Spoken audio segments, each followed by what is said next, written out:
प्रिय विद्यार्थियों, आज हम देखेंगे सेमी एम्पिरिकल मास फार्मूला और न्यूक्लियर स्टेबिलिटी पर आधारित कुछ न्यूमेरिकल्स आज हम करेंगे।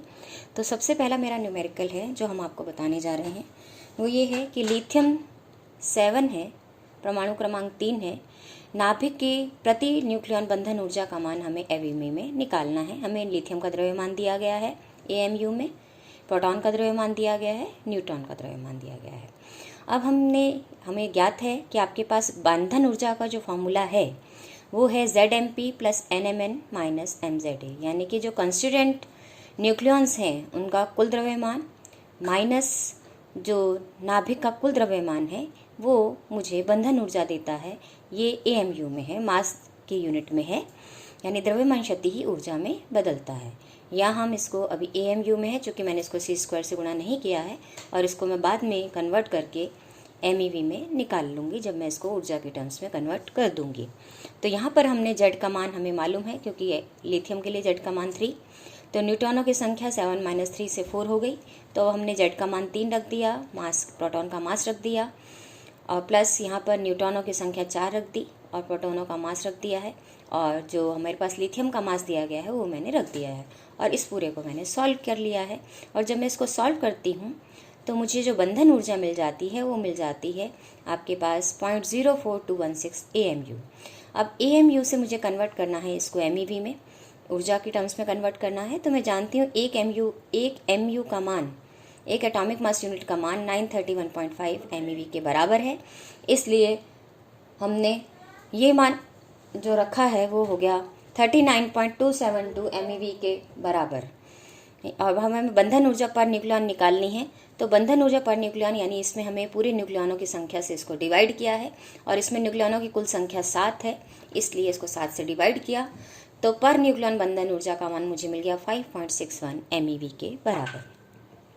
अब अगला क्वेश्चन है मेरा कि एक परमाणु है, एक नाभिक है जिसके लिए मुझे द्रव्यमान संख्या का मान 43 दिया गया है, तो इसके संगत मुझे अधिकतम स्थायी नाभिक को ज्ञात करना है। और अधिकतम स्थायी नाभिक के लिए मैं जानती हूँ कि ZS का मान A + 0.008 A⁴ divided by 1.8 + 015 A⁴ के द्वारा दिया जाता है। अब यहाँ चूंकि A का मान मुझे पता है, A का मान 43 है, तो इसमें मैंने A का मान 43 रख दिया। और जब मैं A का मान 43 रख देती हूँ तो मुझे मिल जाता है ये मान कि 43 + 0.008 43⁴ डिवाइडेड बाय 1.98 + 0.015 43⁴ अब इस पूरे को मैं सॉल्व करती हूँ और सॉल्व करती हूँ तो ये मान मुझे मिल जाता है 43.0982 डिवाइडेड बाय 2.16411, यानी कि इसको सॉल्व करते हैं तो 19.9 यानी कि 20 के आसपास ये मान मुझे मिलता है। तो इसका जो नाभिक है उसका परमाणु क्रमांक कितना है? 20 है। तो इसलिए स्टेबल न्यूक्लियस मेरे पास हो गया, क्योंकि 20 परमाणु क्रमांक है कैडमियम का, इसलिए ये मान हो गया कैडमियम 2043 इसका द्रव्यमान संख्या। तो इस तरह से मुझे स्थायी नाभिक मिल गया है इस द्रव्यमान संख्या के लिए। अब हमारे पास अगला न्यूमेरिकल है कि अर्धमूलानुपाती द्रव्यमान सूत्र में कूलाम ऊर्जा नियतांक का मान मुझे निकालना है और R0 का मान मुझे दिया गया है। और कूलाम, जब हमने अर्धमूलानुपाती सूत्र दिया गया था तो हमने ये देखा था कि आपके पास जो कूलाम ऊर्जा है वो 2 प्रोटॉनों के बीच रिपल्शन की ऊर्जा है और दोनों प्रोटॉनों के लिए पर आवेश E होता है और इनको हमने गोले के आवेशित गोले के रूप में माना था। तो मेरे पास जो आवेशित गोले को आवेशित करने के लिए ऊर्जा आती है वो आती है 3/5 kq²/r। तो उससे मैंने कूलाम नियतांक ऊर्जा नियतांक का मान निकाला। तो कूलाम ऊर्जा नियतांक मेरे पास आ गया है 3/5 e²/4πε0r0। तो यहाँ पर मेरे को आवेश प्रोटॉन पे पता है 1.6 × 10⁻⁹ कूलाम होता है और 1/4πε0 का मान 9 × 10⁹ है और R0 का मान मुझे दिया गया है 1.4 फर्मी भी कह सकती हूँ इसको, और ये है 1/4 × 10⁻⁻15 मीटर। तो जब मैं ये मान रख देती हूँ तो मुझे ये मान मिल जाता है AC का। इसको सॉल्व कर देती हूँ तो ये पूरी कैलकुलेशन मैंने यहाँ दिखाई है। ये पहले हमने जूल में ये मान है। अब इसको चूँकि मैं एवीमी में कन्वर्ट करना चाहती हूँ तो इलेक्ट्रॉन वोल्ट में कन्वर्ट करने के लिए मैं इलेक्ट्रॉन के आवेश से डिवाइड करती हूँ, तो 1.6 × 10⁻⁹ होना चाहिए। लेकिन यहाँ चूंकि मैं मेगा इलेक्ट्रॉन वोल्ट MEV में मान निकाल रही हूँ, इसलिए मैंने इस मान को रख दिया है 1.6 इंटू 10⁻⁻13। तो अब ये जूल से कन्वर्ट होके जो मेरे पास मान आएगा वो आएगा MEV में। अब इसको मैंने सॉल्व कर लिया तो मुझे कूलाम नियतांक का मिल जाता है मान 0.617 MEV के बराबर। तो ये था किस तरह से हमें कूलाम नियतांक का मान मैं निकाल सकती हूँ जब मुझे R0 का मान पता हो। अब अगला क्वेश्चन हम कर रहे हैं और अगला क्वेश्चन है मेरे पास कि प्रतीप नाभिकों की ये जो दो प्रतीक नाभिक मुझे दे रखे हैं, प्रतीप नाभिक मिरर न्यूक्लियाई, उनकी बंधन ऊर्जाओं का अंतर मुझे निकालना है।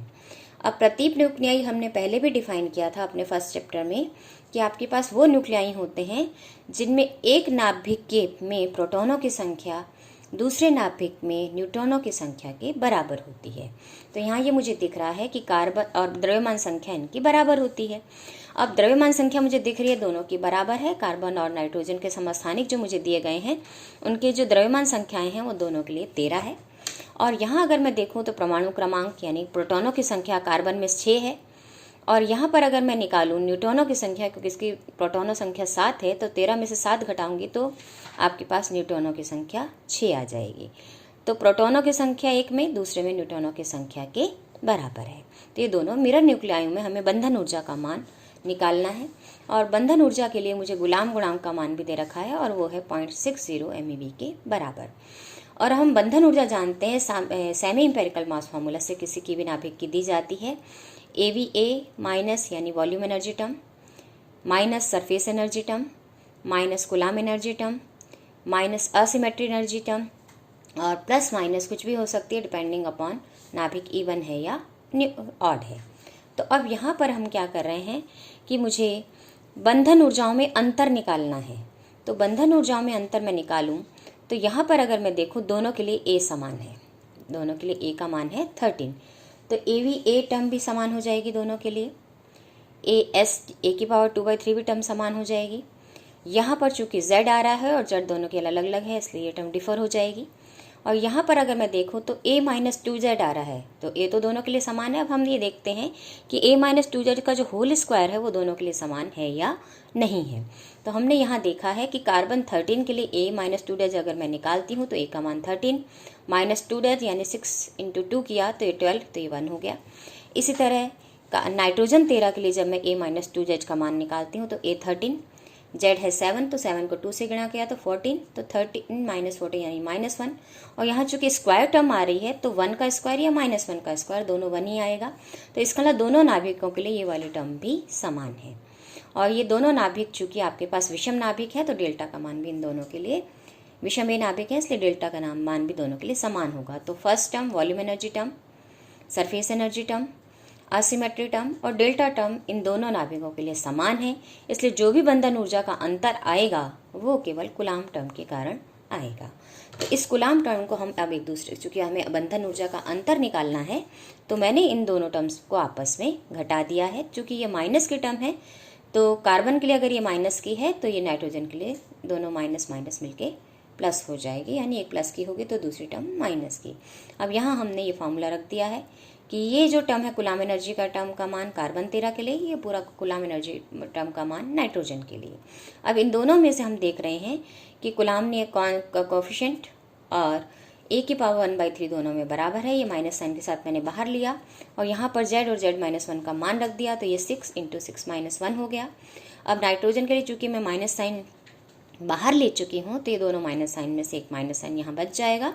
अब Z का मान 7 तो 7 × 7 - 1 इसको हमने सॉल्व कर लिया और इस पूरे को सॉल्व करके जब हम A⁻1/3 भी हमने रख दिया तो हम ये पूरा मान जब कैलकुलेट करते हैं तो मुझे मिल जाता है बंधन ऊर्जाओं का अंतर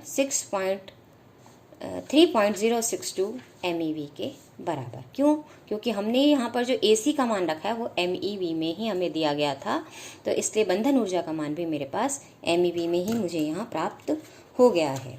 अब हम अगला क्वेश्चन करते हैं और अगला क्वेश्चन है मेरे पास कि सेमी इंपेरिकल मास फार्मूला से ये जो जिंक मुझे दिया गया है, जिंक 30 इसका परमाणु क्रमांक है 64, इसकी द्रव्यमान संख्या है कि बंधन ऊर्जा की गणना करनी है और उसका वास्तविक बंधन ऊर्जा से तुलना करनी है और प्रतिशत त्रुटि मुझे निकालनी है। तो वापस पुनः हमने ये सेमी एम्पिरिकल मास फार्मूला में volume energy, surface energy, coulomb energy, asymmetry energy और पेयरिंग एनर्जी टर्म हमने रख दी है। अब यहाँ पर मुझे ये पता है कि AV का मान मुझे दिया गया है, क्वेश्चन में मैंने ऊपर नहीं लिखा है लेकिन ये हमें दिया जाएगा कि AV का मान क्या है, AS का मान क्या है, यानी ये सारे कोफिशिएंट जो यहाँ अपीयर हो रहे हैं उन सब का मान मुझे दिया जाएगा। तो इन सब का मान यहाँ पर मुझे अलग अलग वैल्यूज़ जो दी गई हैं वो मैंने इस फॉर्मूले में रख दी। तो AV का मान 41.4, A का मान 64, इसी तरह AS का मान 13 और A की पावर 2/3 यानी 64 की पावर 2/3। AC का मान है मेरे पास 0.595 इंटू Z का मान है मेरे पास 30 इंटू 30 - 1 यानी 29 और A की पावर 1/3 है नीचे, तो 64 की पावर 1/3 हो गई। माइनस A का मान है मेरे पास, एसिमेट्री एनर्जी टर्म का मान है 19.8, वो मैंने रख दिया, इंटू मेरे पास है ये A - 2Z का होल स्क्वायर। A यहाँ पर 64 है और 2Z करूँगी तो ये 60 हो जाएगा, तो 64 - 60 मतलब 4, तो 4 का स्क्वायर, यहाँ हमने इसलिए 4 का स्क्वायर रखा है, डिवाइडेड बाय A यानी कि 64 मैंने यहाँ पर रख दिया है। अब इसके बाद है ये पेयरिंग एनर्जी टर्म, और पेयरिंग एनर्जी टर्म का मान है मेरे पास 33.5 डिवाइडेड बाय A का मान है मेरे पास 64 की पावर 3/4। अब चूंकि ये समसम नाभिक है इसलिए इसका मान मैंने पॉजिटिव रख दिया है पेयरिंग एनर्जी टर्म का। अब इसको मैं सॉल्व कर लेती हूँ इस पूरे को, और सॉल्व करके इसको मैंने पुनः और गणना सिंप्लीफाई करके दिखाई है। तो यहाँ पर बंधन ऊर्जा का मान मुझे मिल जाता है जिंक के लिए सेमी एम्पिरिकल मास फार्मूला को यूज़ करते हुए 561.52 MeV के बराबर।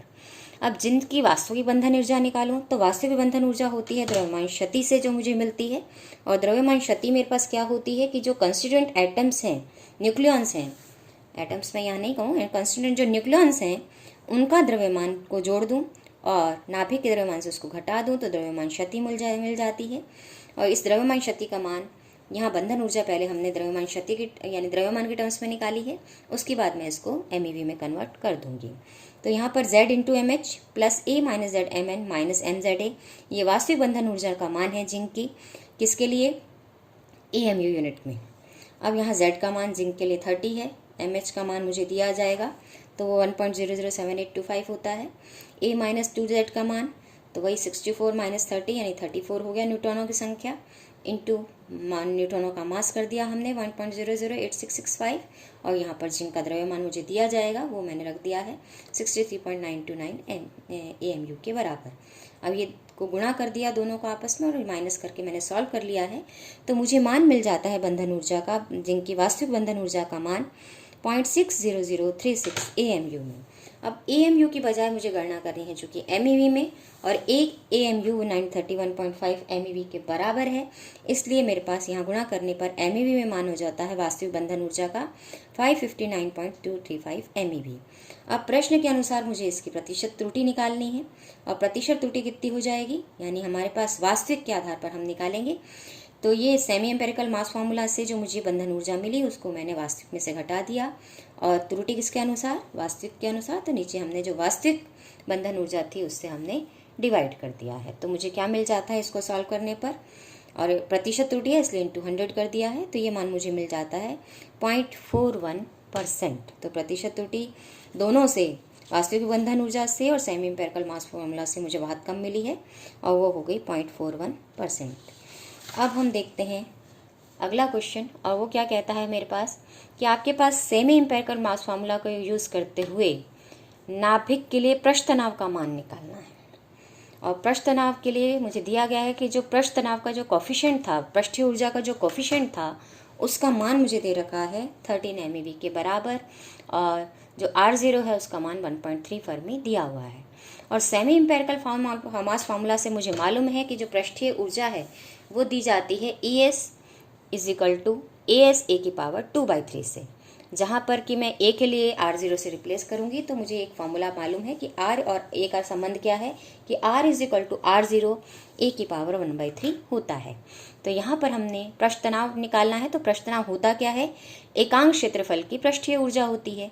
तो एकांक क्षेत्रफल अगर मैं अपने नाभिक को गोलाकार मानूं तो पृष्ठ कितना हो जाएगा उसका 4πr² के बराबर। तो पृष्ठीय ऊर्जा प्रति इकांक क्षेत्रफल का मान हो जाएगा ES/4π², जो कि पृष्ठ तनाव है और यही मुझे ज्ञात करना है।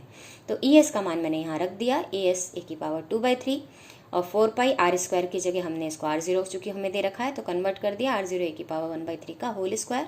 तो मुझे इसको सॉल्व करके, क्योंकि a⁴ नीचे और ऊपर है कट जाएगी, तो सिर्फ मान मुझे मिलेगा AS/4πr0 का स्क्वायर। तो AS का मान मुझे दे रखा था MEV में, इसको मैंने जूल में कन्वर्ट कर दिया है। तो 13 × 1.6 × 10⁻13 और 4π है नीचे, 4πr², तो 4π और r² का मान जो मुझे 1.3 फर्मी दे रखा था उसको मैंने मीटर में कन्वर्ट करके यहाँ पर रख दिया है। और इन सबको रखने के बाद जब मैं इसको सॉल्व करती हूँ तो मुझे पृष्ठ तनाव का मान मिल जाता है 9.799 × 10⁻16 जूल पर मीटर स्क्वायर के बराबर। तो ये थे हमारे सेमी एम्पिरिकल मास फार्मूला और पृष्ठ तनाव और न्यूक्लियर स्टेबिलिटी पर आधारित प्रश्न। धन्यवाद।